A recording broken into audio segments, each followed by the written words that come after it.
ഇത് ടർപ്പന്റ് കളിക്കുന്നു. 3 നേരം കഴിച്ചാൽ കുറയും. മരുന്ന് കുറയല്ലേ? മരുന്നല്ല, തന്റെ അസുഖം കുറയുന്നു. യോഗ ഉണ്ടെങ്കിൽ ഞാൻ ഇടയ്ക്കിടയ്ക്ക് ഇങ്ങോട്ട് വരാം. എങ്ങനെയുണ്ട് കുമാര നാടൻകുളിയൊക്കെ? ചേട്ടനൊന്ന് വന്ന് കാണ്. ഞങ്ങളുടെ മുഖത്ത് വരുന്ന ഓരോരോ സാധനങ്ങള്. ചീഞ്ഞ മുട്ടയും തക്കാളി ആയിരിക്കും. ഞാൻ ഉദ്ദേശിച്ച എക്സ്പ്രഷനാ. കൂടുതൽ സംസാരിച്ച അവയവങ്ങൾ കുറയും. ഡ്യൂട്ടി ചെയ്യാൻ സമയം. എന്താണത്? ഇന്നലെ രാത്രി കുറുപ്പിന്റെ വീട്ടിൽ കള്ളം കയറിയ കിട്ടിയായിരിക്കും. ആഹാ, അങ്ങനെ ഒരു സംഭവം ഉണ്ടായോ? പിന്നെ എന്നിട്ട്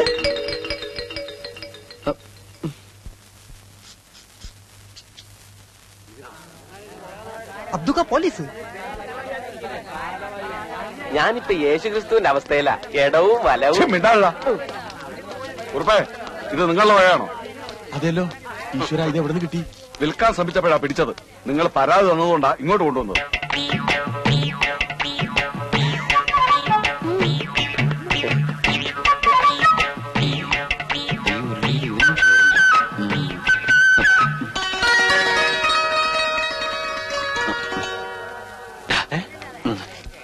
അതെ, എല്ലാവരും ഇപ്പൊ ഇവിടെ ശ്രദ്ധിച്ചിട്ടല്ലേ?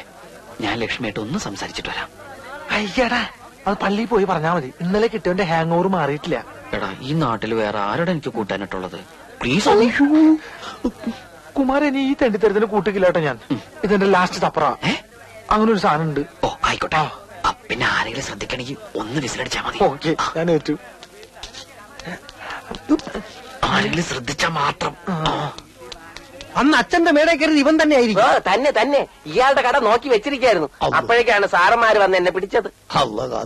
ഇവൻ ഞങ്ങളുടെ സ്ഥിരം പുള്ളിയല്ലേ? എല്ലാവരും കണ്ടു കഴിഞ്ഞല്ലോ. ഇനി കൊണ്ടുപോകാമല്ലോ. കണ്ടില്ലേ? എടുക്കടാ. നിക്ക് സാറേ, നമ്മുടെ നാട്ടിൽ ആദ്യമായിട്ട് ഒരു കള്ളനെ പിടിച്ചതല്ലേ? ഒന്ന് നല്ലോണം കണ്ടോട്ടെ. ശരിയാ, ഞാനും കള്ളെന്ന് പറഞ്ഞേക്കാന്നല്ലാതെ ഒരു കള്ളനെ ജീവനോടെ നേരിട്ടാണ് ഇന്ന് ആദ്യമായിട്ടാ. അത് കണ്ണാടി നോക്കാഞ്ഞിട്ടാ. മിണ്ടലടാ പന്നി. സാറേ, ഒരു ചായ കുടിച്ചിട്ടോ? അവര് വേണ്ട, ചായ ഒന്നും കുടിക്കണ്ട. എനിക്ക് തിരക്കൊന്നുമില്ല സാർ. ഇന്നലെ രാത്രി ശരിക്കും പേടിച്ചല്ലേ? ഞാൻ ഇന്നും വരും. അച്ഛനെങ്ങാനും അറിഞ്ഞ? ഓ, പിന്നെ നിന്റെ ഒരു അച്ഛനെങ്ങനെ പിടിച്ചിട്ട് ഈ കത്തി കൊണ്ട് ഇങ്ങനെ അരിഞ്ഞ. ഓടിക്കോ ഓടിക്കോ. നമ്മളെ പാപ്പച്ചനാണല്ലോ. പാപ്പച്ചൻ നിർത്തിയാനെ. പാപ്പച്ച, എന്റെ പൊന്നു മോനെ, നിനക്ക് എന്തു പറ്റിയടാ?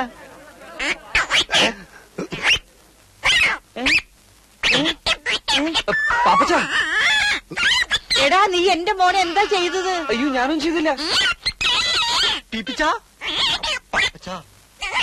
മോനെ, എന്താ പറ്റിയെന്ന് അബ്ദുക്കനോട് പറയും.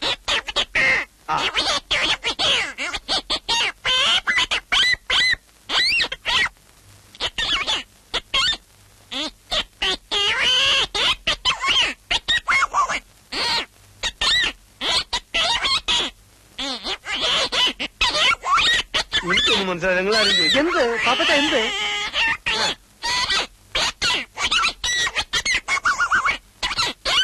എന്താന്ന് വെച്ചാ പാപ്പച്ചൻ എന്നോട് പറ.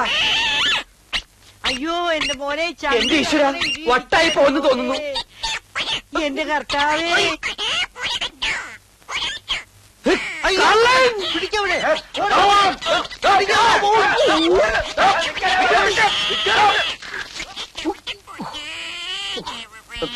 കരയണ്ടാട്ടാ, ശരിയാക്കി തരാം.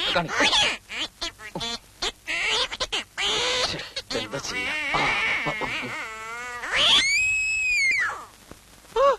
എന്റെ സൗണ്ട് ശരിയായി. അമ്മേ, വളരെ ഉപകാരടാ.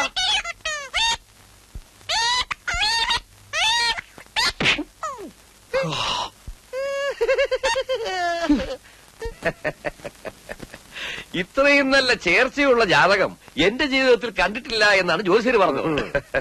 ഒക്കെ അവളുടെ ഭാഗ്യ. എണ്ണ ഇനി ഒട്ടും താമസിപ്പിക്കണ്ട. ഏറ്റവും ഒട്ടൊരു മുഹൂർത്തം അങ്ങ് നിശ്ചയിക്കുക.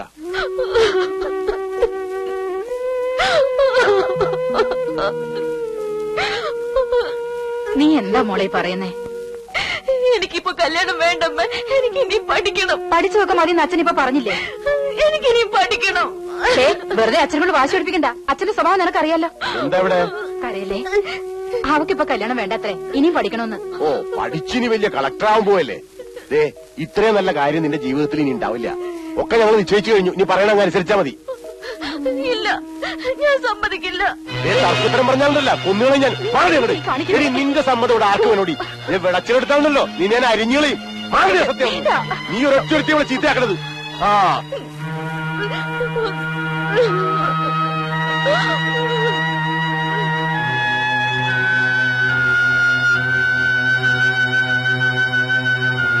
ഒന്ന് വേഗം ആവട്ടാ. നല്ല ഒന്നാം തരം തറവാടാ. ഇട്ടുകൂടാൻ ആവശ്യത്തിന് പണം ഒക്കെ അവളുടെ ഭാഗ്യ. അത് പിന്നെ അങ്ങനെയല്ലേ വരൂ. തറവാടും തമ്മിലല്ലേ ചേരൂ. ഇനി 3 ദിവസമല്ലേ ഉള്ളൂ കല്യാണത്തിന്. അതാണ് പ്രശ്നം. 100 കൂട്ടക്കാരെങ്കിൽ ചെയ്തു തീർക്കാനുണ്ട്. കുറിയൊക്കെ അടിച്ചു കിട്ടി. കുറച്ച് കുറി നിന്നെ ഏൽപ്പിക്കാം. അതെല്ലായിടത്തുനിന്ന് എത്തിക്കണേ. നിന്റെ പേരിൽ ഒരെണ്ണം എഴുതിയെടുത്തോ. അല്ലെങ്കിൽ വേണ്ട, വെറുതെ എന്തിനാ ഒരു കാർഡ് കളയണേ. പിന്നെ 1-2 ദിവസം മുമ്പ് തന്നെ നീ അങ്ങ് പോരെ. ഒരൊറ്റ പണിക്കാരെ കിട്ടാനില്ല. പണിക്ക് ആള് വേണേ. പിന്നെ ഇതെവിടെ നോക്കിട്ടാടാ ചെരക്കനെ കഴുതേ.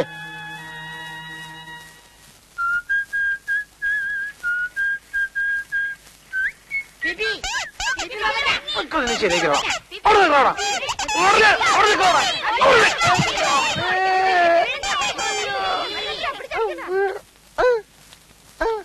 ഈ അവസ്ഥയിൽ എന്നെ ആരെങ്കിലും കണ്ട ധർമ്മം തരും. എന്ത് പറ്റി പാപ്പച്ച? എന്തു പറ്റിന്നുള്ളത് വീട്ടിൽ ചെന്ന് നോക്കിയാലേ പറയാൻ പറ്റുള്ളൂ.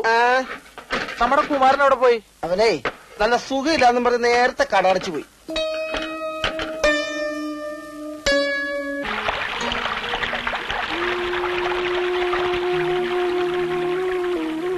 അവളെനിക്ക് കൈവിട്ടു പോയടാ. ഒരുപാട് മോഹിച്ചിട്ടിപ്പോ. നീ ഇങ്ങനെ കുട്ടികളെ പോലെ ആയാലും എങ്ങനെയാ? ഞാനല്ലാതെ അവളുടെ കഴുത്തിൽ വേറെ ആരെങ്കിലും താലി കിട്ടിയ അവളൊന്ന് ആത്മഹത്യ ചെയ്യും. എനിക്കത് ഉറപ്പാ. നിന്റെ വർത്തമാനം കേട്ടൊന്നും ലോകത്ത് അവള് മാത്രമേ പെണ്ണുള്ളൂ. എല്ലാം നിനക്കറിയാലോ. കുഞ്ഞുനാൾ മുതല് ഇതുവരെയുള്ളതെല്ലാം. എനിക്ക് അവളെ നഷ്ടപ്പെടാൻ പാടില്ല പാപ്പച്ച. അവളെനിക്ക് വേണം.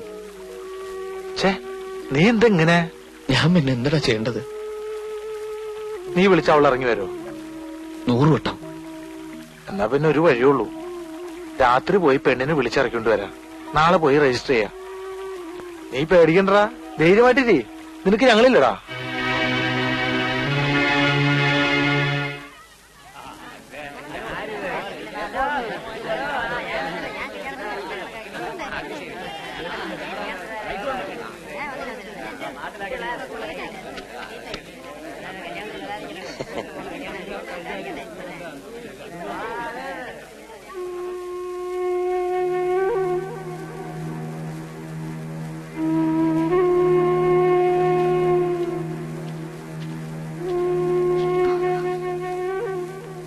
പോയി ആരെങ്കിലും ഉണ്ടോ നോക്കിട്ട് വരാം. ടാക്സിക്കാരൊക്കെ രാവിലെ തന്നെ എത്തൂലേ? ആ സമയത്ത് ബുദ്ധിമുട്ടാകരുത്. എന്നാ നീ പോയിക്കോ. പണിക്കൊരു വാർപ്പ് തന്നില്ലേ? ഇല്ല, ഞാൻ വരാം. എനിക്ക് നേരത്തെ അറിയാതെ അയാൾ തരില്ല എന്ന്. നേരിട്ട് കണ്ടു കഴിഞ്ഞാൽ പിന്നെ നിവൃത്തിയില്ലല്ലോ.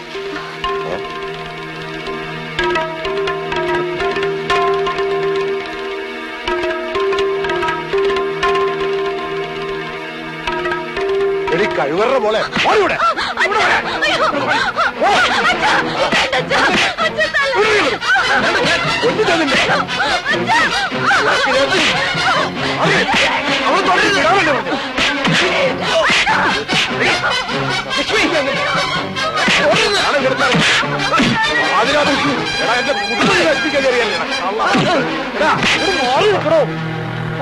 ഇവരെന്റെ മോളുടെ തൊട്ടുപോരുത്. ഇവരെന്റെ മോളുടെ ജീവിതം നശിപ്പിക്കാൻ നോക്കിയാ തന്റെ മോളെ. അതിന് ഇവനെ മാത്രം കുറ്റം പറഞ്ഞിട്ട് കാര്യമില്ല. തന്റെ മോൾക്കും കൂടി ഇഷ്ടണ്ടായിട്ടില്ല അവൾ ഇറങ്ങിപ്പോന്നെ. ഇക്കടക്കിന് വേറെ എന്തൊക്കെ നടന്നിട്ടുണ്ടെന്ന് ആർക്കറിയാം. കുറുപ്പേട്ട, കല്യാണത്തിന്റെ തലേന്ന് കാമുവിന്റെ കൂടെ കിടന്ന പെണ്ണെന്ന് പറഞ്ഞ ആണുങ്ങൾ ആരും കെട്ടാൻ തയ്യാറാവൂല. അത് ശരിയാ. അതുകൊണ്ട് ഈ പന്തൽ വെച്ച് നാളെ ഇവരുടെ കല്യാണം നടക്കട്ടെ. ഇവള് കെട്ടിത്തൂക്കി ചത്താലും ശരി, ഈ പിഴച്ചവന് ഞാൻ കൊടുക്കൂല. ഇവൻ ആരാന്നറിയോ നിങ്ങക്ക്? വർഷങ്ങൾക്ക് മുമ്പ് ക്ഷവരക്കാരൻ നാണപ്പൻ ഗർഭിണിയായ മകളെ കൊണ്ട് നാട്ടിൽ വന്നപ്പോ കേറിക്കിടക്കാൻ ഇടം കൊടുത്തത് എന്റെ അച്ഛനാ. കട നടത്താൻ മുറി കൊടുത്തത് ഞങ്ങളുടെ ഘട്ടത്തിലാ, മനുഷ്യത്വം വിചാരിച്ച്. എന്നിട്ടിപ്പോ അവസാനം അവൻ ഞങ്ങളുടെ കുടുംബത്തിൽ തന്നെ മാനം ചരക്കാൻ തുടങ്ങി. ഇവനെ ജനിപ്പിച്ച തന്റെ ആരാന്ന് ഇവന്റെ അമ്മയ്ക്ക് പോലും അറിയില്ല. അറിയാമെങ്കിൽ പറയണ പിഴച്ചുണ്ടായ സന്തതി. തന്തയ്ക്ക് പറക്കാത്തൊരു നിങ്ങൾ ആരെങ്കിലും നിങ്ങളുടെ മക്കളെ കൊടുക്കുവോ? പറയേ. ആദ്യം നിന്റെ അച്ഛനാരാത് കണ്ടുപിടിക്കും, എന്നിട്ട് പെണ്ണ് ചോദിക്കട തന്തയില്ലാത്തോനെ.